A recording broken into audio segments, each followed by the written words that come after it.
Երևանում միայն 2014 թվականին 11 քարաթափման դեպք է գրանցվել, բարեբախտաբար առանց տուժողների։ Առաջին եւ վերջին անգամ վերջի 10 տարիների ընթացքում տուժողներ եղել են 2011-ին։ Հայաստանում ներկայում քարաթափման շուրջ 1000 գոտի կա, հատկապես լեռնային շրջաններում։ Վերջին տարիներին քարաթափումների թիվը կտրուկ աճել է։ 2006-7 թվականներին մենք յուրաքանչյուր տարում գրանցել ենք 3 դեպք,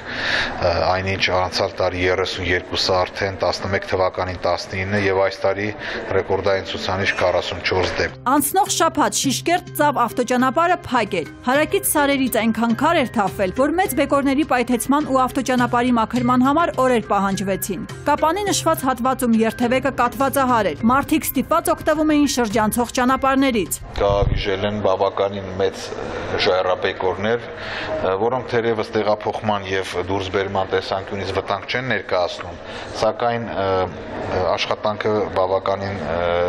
բարդացնում են նրանց չափսը եւ չի բացառվում, որ հատուկ տեխնիկա կիրառվի նման չափսի ժայռաբեկոր։ Այս նկարը այս հատվածում դուք տեսնում եք այն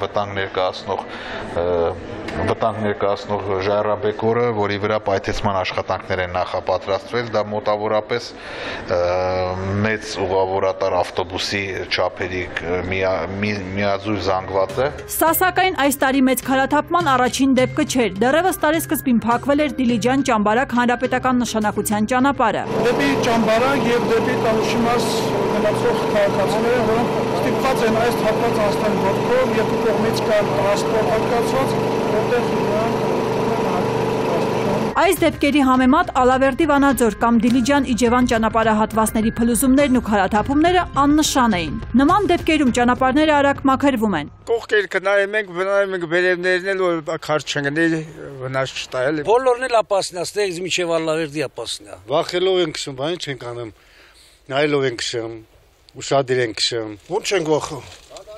Երեք փլվել այս վերջը չեն մաքրել նման են։ Հայաստանը երկրաբանական առումով բարդ գոտում է։ Այստեղ հաճախակի են տարերային աղետները։ Փորձում ենք հասկանալ քարաթափումների քանակի ավելացման, վտանգավոր նոր գոտիների ի հայտ գալու պատճառները։ Մոտ 2 ամիս առաջ, օրինակ, մեզ ահազանգել էին Վայոց ձորի Խաչիկ գյուղից։ Հսկայական մի ժայռ կարող է ցանկացած պահի գահավիժել, իսկ սահմանամերձ բնակավայրը հայտնվել շրջափակման մեջ։ Ոտով մի օր քայլում է դից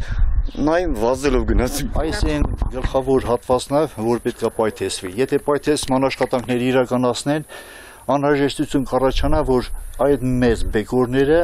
նույնպես պայթեցվի։ Պարզվում է քարաթափումները հաջորդում կամ նախորդում են սողանքներին եւ ակտիվացել են սողանքային իրավիճակի սրման պատճառով։ Հայաստանում սողանքների կառավարման ծրագիր վաղուց է իրականացվում, սակայն դրա շնորհիվ կարող ենք արդյոք խոսել հողերի հոսքի կանխարգելման կամ քարաթափումների դեմ պայքարի արդյունավետության մասին։ Միջազգային պրակտիկայում կան քարաթափումների դեմ պայքարի տարբեր եղանակներ, սակայն Հայաստանում նման աշխատանքներ գրեթե չեն կատարվում։ Ինչպես են մասնագետները գնահատում քարաթափումների դեմ պայքարը եւ որոնք են սխալները։ Են դեպքեր, երբ կիրառվում է զանգվածային պայթեցման մեթոդները։ Գաբիոնային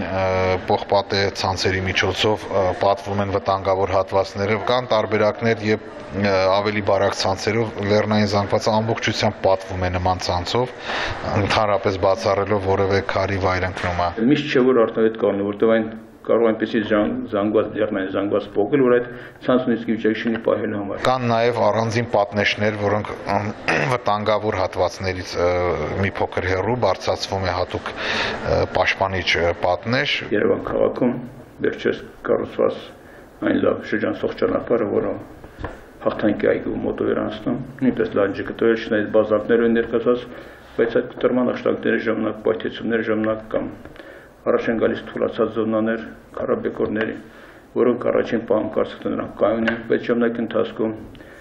ջրազդեցության հետևանքով, տեղումների հետևանքով սկսում են կամացման եւ առաջի գալիս քարաթափումներ։ Թերևս այդ է պատճառը, որ այսօր Հայաստանում աշխատում են ոչ թե կանխարգելման, այլ քարաթափումների հետևանքների վերացման ուղղությամբ։ Քարերի հոսքից հետո դեպքի վայր են մեկնում ԱԻ-ն ու ճանշին աշխատակիցները, անհրաժեշտության դեպքում նաև ոստիկանները։ Քարաթափումների փոքր ծավալի դեպքում ճանշինները ավտոճանապարհները մաքրում են ծախսելով որոշ գումար իրենց ամենամյա ֆինանսավորումից։ Վիճակը բարդանում է, եթե պայթեցումների կամ քարի տեղափոխման անհրաժեշտություն է լինում։ Նման դեպքերում պետք է հավելյալ ֆինանսավորում, կառավարության համապատասխան որոշմամբ։ Տրանսպորտի եւ կապի նախարարությունը մեր հարցերը պարզաբանում է գրավոր։ 20 խորանարդ մետր եւ ավելի թափվածքների վերացման աշխատանքների ֆինանսավորումը կատարվում է Հայաստանի Հանրապետության պետական բյուջեի պահոստային ֆոնդից հատկացված միջոցների հաշվին։ Ընդհանուր օգտագործման ավտոմոբիլային ճանապարհների ընթացիկ ամառային եւ ընթացիկ ձմեռային պահպանման համար 2016 թվականից հայտարարվելու է նորմացույց։ Նախքան նորմացույց հայտարարելը ճանապարհաշինական ընկերությունների ֆինանսավորման կարգը նախատեսվում է վերանայել։ Պետք է մաքրեն թափող քայլը վախտին թափեն, որ բան չանի, այդ թուլացած անա արդեն։ Ուրեմն ո՞րն է ելքը։ Նախ անհրաժեշտ են համապարփակ ուսումնասիրություններ։ Առանց քարաթափման պատճառների մասին հստակ տեղեկատվության հնարավոր չէ պարզել, թե ինչ եղանակով է կարելի այն չեզոքացնել։ Առանց դրա խնդիրը հնարավոր չի լինի լուծել անգամ միլիարդավոր դոլարների ներդրումից հետո։ Շուշանիկ Միրզոյան, Գառնիկ Սիրեկանյան, Սուրանկյուն։